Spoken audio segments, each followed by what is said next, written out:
Chapter number 3 में आपके जो है 4 टॉपिक हैं, जिनमें से आपके एक टॉपिक जो है कंप्लीट हो चुका है। इसमें पहला टॉपिक था वो यही चालकता के आधार पर पदार्थ कितने प्रकार के होते हैं, जिसमें आपने नाम सुना था भाई चालक, अचालक, अर्धचालक, अतिचालक। फिर आपने पढ़ा था इसमें विद्युत अपघट्य। ये दो तरह के थे, प्रबल विद्युत अपघट्य और दुर्बल विद्युत अपघट्य। प्रबल का मतलब जिसका वियोजन या आयनन आसानी से हो जाए वो प्रबल होता है, जिसका आसानी से वियोजन ना हो वो दुर्बल विद्युत अपघट्य होता है। फिर आपने इसमें पढ़ा था भाई विद्युत अपघट्य संबंधी नियम, जिसमें थे फैराडे का प्रथम नियम और फैराडे का द्वितीय नियम। तो इस तरह से इस टॉपिक में आगे जो है एक मेन टॉपिक आता है, इसका दूसरा भाग होता है जिसे पढ़ते हैं विद्युत अपघटनीय विलयनों का चालकत्व। से आप क्या समझते हो, ये टॉपिक बनता है। लेकिन इसको पढ़ने से पहले आपको कुछ टर्म पढ़ने होंगे, कुछ पॉइंट पढ़ने होंगे, कुछ बिंदु पढ़ने होंगे। अब विद्युत अपघटन या इलेक्ट्रोलाइटिस से कहते हैं, तो आप इसे इस तरह से कहेंगे भाई हमारे पास नमक है और हमने एक तरह का सेल लिया, पात्र लिया जिसमें 2 छड़ें लगी हुई हैं और उसमें करंट आएगा। तो इसमें हम यहाँ 2 तरह के विलयन लेते हैं। एक होता है गलित विलयन, फ्यूरिक सॉल्यूशन, या इसे कहते हैं जलीय विलयन। दूसरा होता है जलीय विलयन, जैसे हम नमक का विलयन ले लें। तो इनसे आयन पैदा होते हैं। आयन 2 तरह के होते हैं, एक कैटायन और एक एनायन, धनायन और ऋणायन। और वो जो होते हैं रॉड जो होती हैं, इलेक्ट्रोड जो होते हैं, वो 2 तरह के होते हैं, एनोड और कैथोड। तो वो अपोजिट इलेक्ट्रोड पर करंट प्रवाहित करने पर एकत्रित हो जाते हैं, जमा हो जाते हैं। तो इस प्रक्रिया को विद्युत अपघटन कहते हैं। और इन विलयनों में जो इलेक्ट्रिसिटी है उसे कैसे पता किया, मतलब कैसे बताया गया भाई वो किस तरह से प्रवाहित होती है और उनकी क्या क्या वैल्यू होती है और कौन कौन से नाम होते हैं। तो विद्युत अपघटनीय विलयनों का चालकत्व को समझने से पहले हमें कुछ टर्म पढ़ने होंगे, जिनमें से पहला आपका जो है वो है ओम का नियम। तो आप सभी जानते हैं कोई एक चालक तार होता है तो उसमें करंट बहता है, जैसे कि विद्युत धारा क्या है आई, एक वोल्टता होती है ई, और उसमें प्रतिरोध क्या होता है आर। तो इनका जो रिलेशन है वो ये है कि I equal E upon are, यानी आर के प्रतिरोध के क्या होती है, ये ऐसे भी लिख सकते हैं, व्युत्क्रमानुपाती होती है प्रतिरोध और विद्युत धारा। अब इसमें आगे देखते हैं तो एक वर्ड आता है, एक टर्म आता है चालकत्व। आपकी बुक इसको सी से लिखती है। और चालकत्व क्या है, 1 प्रतिरोध, यानी प्रतिरोध के व्युत्क्रम को ही क्या कहते हैं, प्रतिरोध के व्युत्क्रम को ही, विपरीत को ही क्या कहते हैं, चालकत्व कहते हैं। चालकत्व को किसे लिखते हैं, सी से, और प्रतिरोध को किसे लिखते हैं, आर से। तो क्या हो गया, सी इक्वल 1/r, सी बराबर 1/r। अब आ जाता है कि भाई इसका मात्रक क्या होता है। तो मात्रक आप अभी देख रहे हैं कि सी इक्वल किसके, 1/r के। तो सी का जो मात्रक होगा वो किस पर डिपेंड करेगा, आर के मात्रक पर, यानी प्रतिरोध के मात्रक पर। और प्रतिरोध का मात्रक क्या होता है, ओम होता है, आप सब जानते हैं ओम होता है।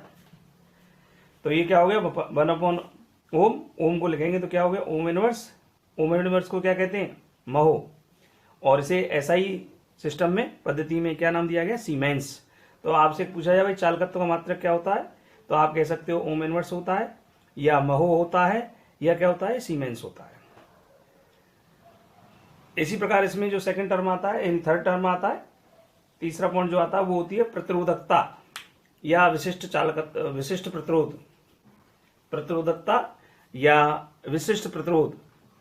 तो इसके लिए आप कह सकते हैं जैसे ये कोई चालक तार है, तो इसमें क्या होता है कि चालक तार का प्रतिरोध जो होता है वो लंबाई के समानुपाती और अनुप्रस्थ काट क्षेत्रफल कैपिटल ए के कैसे होता है, व्युत्क्रमानुपाती। तो R directly proportional L upon A. अब यहां पर एक कांस्टेंट दिया गया आर इक्वल रो, रो पढ़ते हैं इसको, इस तरह के चिन्ह को, रो, रो एल अपॉन ए। रो क्या है, रो एक स्थिरांक है जिसे हम क्या कहते हैं, प्रतिरोधकता कहते हैं या विशिष्ट प्रतिरोध कहते हैं। अब समीकरण 1 में अभी पढ़ा है R equal rho L upon A. तो इसी से क्या देखें इसमें कि एल को यदि इसमें क्या मान लिया जाए 1 सेंटीमीटर, और एरिया उसका यानी अनुप्रस्थ काट का क्षेत्रफल क्या हो, 1 सेंटीमीटर स्क्वायर हो। तो इसमें हमने ये देखा है कि भाई आर रो एल अपॉन ए है, तो एल क्या हो जाएगा 1 सेंटीमीटर, ए क्या हो जाएगा 1 सेंटीमीटर स्क्वायर, तो कौन बचा, ये हट जाएंगे दोनों, आर इक्वल क्या जी रो। इसका मतलब क्या है कि आपका सेंटीमीटर स्क्वायर है, ये क्या है सेंटीमीटर है, तो क्या हो गया सीएम क्यू हो गया। तो हमारे पास एक ऐसा विलयन हो जिसका आयतन कितना हो, 1 घन सेंटीमीटर हो, तो 1 घन सेंटीमीटर विलयन के प्रतिरोध को ही विशिष्ट प्रतिरोध कहते हैं। 1 घन सेंटीमीटर विलयन के प्रतिरोध को ही विशिष्ट प्रतिरोध कहते हैं। अब बात आती है भाई इसका मात्रक क्या होगा।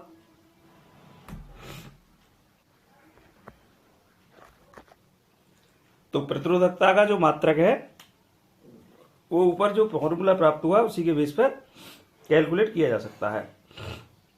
डायरेक्ट लिखते हैं तो ओम इंटू मीटर होता है। राजस्थान बोर्ड में पूछा है एक बार क्वेश्चन में 1 नंबर के में भाई प्रतिरोधकता का मात्रक लिखिए, तो क्या लिखेंगे ओम इंटू मीटर। ये कैसे संभव है, अभी अभी आपने पढ़ा है R equal rho L upon A, rho इधर से ले आए तो rho equal R into A upon L. R का जो मात्रक है प्रतिरोध का जो मात्रक है वो ओम होता है, अनप्रस्थ काट का क्षेत्रफल मीटर में कैलकुलेट करते हैं तो क्या हो गया मीटर स्क्वायर हो गया, लेंथ भी मीटर में आती है एसआई सिस्टम में, तो क्या हो गया मीटर, मीटर से मीटर स्क्वायर में से कैंसिल, क्या बचा ओम इंटू मीटर। इसलिए आपसे पूछा जाए भाई कि प्रतिरोधकता का मात्रक क्या होता है, तो आप डायरेक्ट लिख सकते हैं ओम इंटू मीटर, या इस फॉर्मूले के बेस पर आप प्राप्त कर सकते हैं ओम इंटू मीटर। इसलिए आपने यहाँ जो बोर्ड के हिसाब से आप पढ़ रहे थे टॉपिक विद्युत अपघटनीय विलयनों का चालकत्व, तो इस टॉपिक को आगे समझने या क्लियर करने के लिए आपने इसमें एक वर्ड पढ़ा अभी या एक टर्म पढ़ा अभी चालकत्व। प्रतिरोध का व्युत्क्रम क्या कहलाता है, चालकत्व। और दूसरा टर्म पढ़ा आपने प्रतिरोधकता। 1 घन सेंटीमीटर विलयन के प्रतिरोध को ही प्रतिरोधकता कहते हैं। और एक टर्म पढ़ा आपने प्रतिरोधक का मात्रक और चालकत्व का मात्रक। नेक्स्ट इसमें आता है आपका चालकता। इसमें आपका जो अगला टर्म आता है वो है चालकता, या इसका दूसरा नाम है विशिष्ट चालकत्व। अभी अभी हमने पढ़ा कि चालकत्व जो होता है वो प्रतिरोध के कैसा होता है, व्युत्क्रमानुपाती। तो इसी में एक विशिष्ट वर्ड लगा दूं, तो विशिष्ट चालकत्व, व्युत्क्रमानुपाती क्या है, विशिष्ट प्रतिरोध। तो विशिष्ट चालकत्व की जगह पे आपको क्या पढ़ना है, इसमें क्या याद रखना है, क्या ध्यान रखना है, चालकता, कंडक्टिविटी। इसे ग्रीक वर्ड कप्पा से लिखते हैं, कप्पा, कप्पा इनवर्सली प्रोपोर्शनल रो, यानी चालकता प्रतिरोधकता के व्युत्क्रमानुपाती होती है, या वन वर्ड कहना चाहें तो प्रतिरोधकता के व्युत्क्रम को चालकता कहते हैं, यानी कप्पा व्युत्क्रमानुपाती 1/रो। इसे ये जो फॉर्मूला अभी पढ़ा था इससे भी प्राप्त कर सकते हैं। किसी चालक तार का प्रतिरोध या लंबाई के समानुपाती अनप्रस्थ काट क्षेत्रफल के कैसा होता है, व्युत्क्रमानुपाती होता है। तो इसके बेस पर आगे बढ़ रहे हैं, तो हम यहाँ R equal rho L upon A, इसे 1 करके लिख रहे हैं, 1/r 1/रो ए अपॉन एल। 1/r अभी पढ़ा है किसके होता है, सी के व्युत्क्रमानुपाती। 1/रो लिखा हुआ है किसके है, कप्पा के। कप्पा का मतलब चालकता, एल अपॉन मतलब ए अपॉन एल। अब यहाँ कप्पा लाना इधर लिया तो kappa equal C into L upon A, और एल अपॉन ए जो होता है वो एक्स होता है। आगे बढ़ेंगे सेल स्थिरांक, यानी कप्पा बराबर C into L upon A, kappa equal C into X. X क्या होता है, सेल स्थिरांक होता है, सेल स्थिरांक एक्स इक्वल एल अपॉन ए।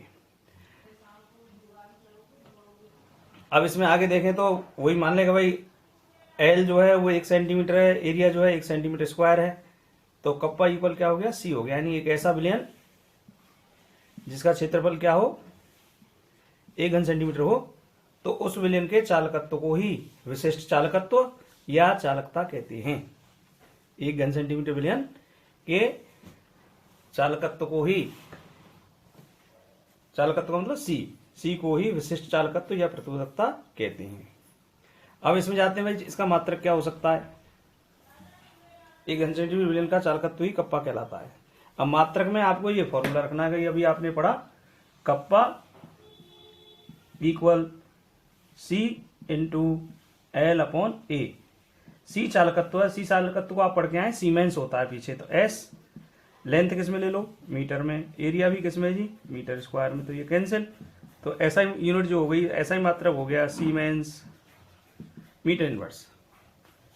इस तरह से आपके इसमें चालकत्व, प्रतिरोधकता, इन दोनों के मात्रक, और चालकता और इसका मात्रक।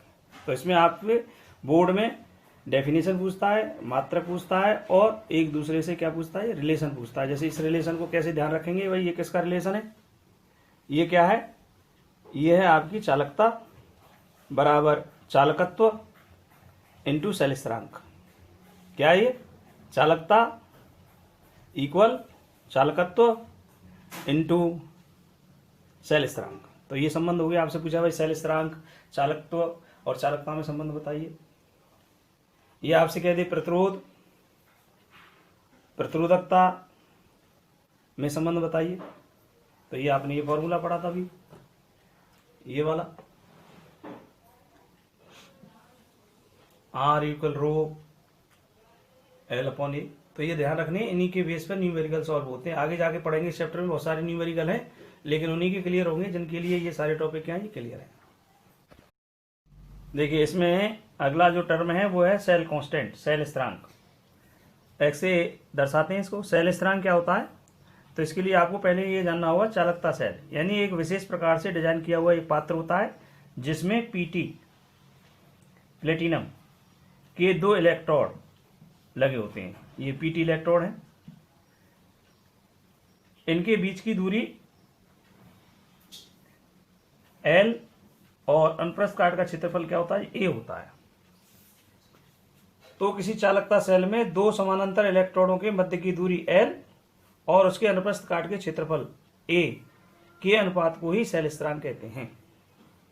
किसी चालकता सेल में 2 समानांतर इलेक्ट्रोडों के मध्य की दूरी एल और अनुप्रस्थ काट का क्षेत्रफल कैपिटल ए के अनुपात को ही सेल स्थिरांक कहते हैं। x इक्वल एल अपॉन ए, यानी x बराबर हो गया दोनों के बीच की दूरी एल, अनुप्रस्थ काट का क्षेत्रफल क्या, कैपिटल ए। बात करते हैं इसके मात्रक की। तो सिंपल है, एल को मीटर में और ए को मीटर स्क्वायर में लेने पर क्या बचेगा, मीटर इनवर्स। तो सेल स्थिरांक का ऐसा ही मात्रक जो होता है वो मीटर इनवर्स होता है, लेकिन इसे छोटे मात्रक सेंटीमीटर इनवर्स में भी प्रदर्शित करते हैं। अब इसमें आती है आपकी, अगला जो पॉइंट आता है वो आता है तुल्यांकी चालकता। तुल्यांकी चालकता को लैम्डा वी से लिखते हैं। इसमें भी आपको चालकता सेल का यूज करना पड़ेगा। एक ऐसा चालकता सेल जिसमें किसी पदार्थ का विलयन है और वो वी विलयन है, यानी उसका आयतन जो है वी लीटर है, और उसमें 1 ग्राम तुल्यांक पदार्थ घुला हुआ है। 1 ग्राम तुल्यांक का मतलब जानते हो कि हम किसी की मोल निकालते थे तो यहाँ निकालेंगे तुल्यांक। मोल बराबर क्या होता है, पदार्थ की मात्रा बटे अणुभार, और तुल्यांक निकालेंगे तो पदार्थ की मात्रा बटे तुल्यांकी भार। और तुल्यांकी भार निकालने के लिए अलग अलग रिलेशन आपने पढ़ रखे हैं, जैसे तुल्यांकी भार अम्ल का है, क्षार का है, इस तरह से। तो एक किसी पदार्थ के ऐसा विलयन जिसमें 1 ग्राम तुल्यांक पदार्थ घुला हो वी विलयन में, तो वहां पर जो चालकता होगी उस विलयन में चालकता होगी, बस शर्त होगी कि इनके बीच की दूरी क्या होनी चाहिए जी, 1 सेंटीमीटर, और अनुप्रस्थ काट का क्षेत्रफल क्या होना चाहिए, 1 सेंटीमीटर स्क्वायर होना चाहिए, और इलेक्ट्रोड किसके होने चाहिए, पीटी के। तो किसी पदार्थ का 1 ग्राम तुल्यांक पदार्थ वी विलयन में घुला हो तो ऐसे विलयन के ऐसे विलयन की चालकता को ही, ये आयनों द्वारा उत्पन्न ऐसे विलयन की चालकता को ही क्या कहते हैं, ये तुल्यांकी चालकता कहते हैं। इसे लैम्डा वी से लिखते हैं। अब इसका जो फॉर्मूला आता है वो फॉर्मूला न्यूमेरिकल के लिए वो ये है कि lambda V kappa into V, क्योंकि ये चालकता ही है। वी क्या है, वह विलयन है जिसमें विद्युत अपघट्य घुला है, यानी 1 ग्राम तुल्यांक पदार्थ घुला हुआ है। कप्पा जानते ही चालकता है, जो प्रतिरोधकता की क्या होती है, विकर्मानुपाती होती है। आपने आयतन और सांद्रता में रिलेशन पढ़ रखा है, तो V इक्वल होता है 1/c। ये लीटर है, 1 लीटर है, इसे 1000 ml मिले तो 1000 अपन क्या हो गया, c हो गया। और यहाँ पर तुल्यांक की चालकता आई है तो इसमें सांद्रता जो होगी वो मोलरता या मोलनता में नहीं होगी, किसमें होगी, नॉर्मलता में होगी। तो देख लें आप, V इक्वल 1/c बराबर 1000/c बराबर 1000 अपन क्या है, n। तो आपके लिए तुल्यांक की चालकता कैलकुलेशन करने के लिए जो फॉर्मूला प्राप्त हो रहा है वो लैम्डा V बराबर कप्पा इंटू 1000 अपॉन क्या जी एन। अब आपको कोई क्वेश्चन देगा तो ऑलरेडी आपको क्या देगा, उसमें चालकता देगा, लेकिन एन न देगा। एन जैसे आपसे कह दिया 1m H2SO4, तो आपको इसकी क्या निकालनी पड़ेगी, नॉर्मलता। और नॉर्मलता बराबर होती है N into M into B. यानी नॉर्मलता बराबर मोलरता इंटू क्षारकता। अब H2SO4 की क्षारकता क्या है, 2 है, तो इसकी नॉर्मलता क्या आ गई, 1 इंटू 2, तो क्या हो गया, 2 आ गया।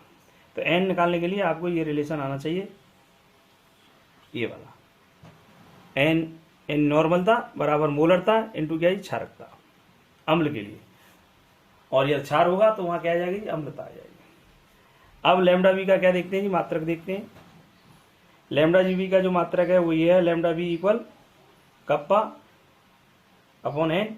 कप्पा का मात्रक पीछे पढ़ चुके हैं, सीमेन सेंटीमीटर इनवर्स, और ये होती है तुल्यांक घन सेंटीमीटर में नॉर्मलता। तुल्यांक घन सेंटीमीटर, तो घन सेंटीमीटर सीएम की ऊपर जाएगा तो प्लस का हो जाएगा, प्लस के 3 में से 1 माइनस का जाएगा तो क्या बचेंगे, 2। तो ये हो गया सीमेंस सेंटीमीटर स्क्वायर और तुल्यांक इनवर्स। ध्यान रखना है, मोलर तुल्यांक की चालकता का जो मात्रक होता है सीमेंस सेंटीमीटर स्क्वायर और तुल्यांक इनवर्स होता है। इसमें आपका जो डेफिनेशन का जो टर्म चल रहा है उसमें एक लास्ट आता है आपकी मोलर चालकता, 1-2 और बाकी है इसमें। तो वहां एक तुल्यांक शब्द था, यहाँ पर क्या है जी, एक मोल है, दोनों एक ही है, लेकिन दोनों में अंतर भी होता है। इसलिए वहां पर डेफिनेशन देते समय आप 1 ग्राम तुल्यांक शब्द यूज करेंगे और यहाँ पर क्या यूज करेंगे, 1 मोल। लैम्डा एम से लिखते हैं, lambda M equal kappa into V. V 1/c के होता है, 1000 अपॉन क्या हो गया एम, तो फॉर्मूला हो गया आपका लैम्डा एम इक्वल 1000 अपॉन क्या एम। अब इसकी मात्रक देखेंगे तो मात्रक में लैम्डा एम 1/c और 1/c, तो कप्पा का मात्रक सीमेन सेंटीमीटर इनवर्स, और ये आपका हो गया मोल घन सेंटीमीटर, सीएम के ऊपर गए तो सीमेन सेंटीमीटर स्क्वायर और क्या है मोल इनवर्स। अब आप रिलेशन देखेंगे इनमें कि भाई मोलर चालकता तुल्यांकी चालकता में क्या संबंध होता है। तो जिन पदार्थों के तुल्यांकी भार और अणुभार कैसे होते हैं, समान होते हैं, उनकी मोलर चालकता और तुल्यांकी चालकता बिल्कुल बराबर होती है, यानी एक ही होती है। लैम्डा एम इक्वल क्या है, लैम्डा वी। जैसे NaOH ले लो, NaOH का अणुभार कितना है, 40 है, और इसकी अम्लता 1 है, तो वो भी कितना आएगा जी, 40 आएगा। तुल्यांकी भार भी HCl होगा। कुछ ऐसे पदार्थ होते हैं जिनके अणुभार और तुल्यांकी भार कैसे होते हैं, समान होते हैं, तो उनके लिए तो मोलर चालकता तुल्यांकी चालकता की क्या होती है, बराबर होती है। लेकिन तुल्यांकी भार अणुभार क्या हो जी, अलग अलग हो, तो इनकी वैल्यू अलग अलग प्राप्त होती है। तो lambda B equal lambda M upon क्या होता है, एन, ये रिलेशन है। तुल्यांकी चालकता बराबर मोलर चालकता बटे एन। एन कैसे निकालते हैं, पदार्थ दिया होगा उसके अणुभार में से उसका क्या है, तुल्यांकी भार का क्या कर देंगे, भाग दे देंगे, एन आ जाएगी, एन की वैल्यू वहां रख देंगे, तो उससे हम क्या कर निकाल लेंगे, तुल्यांकी चालकता।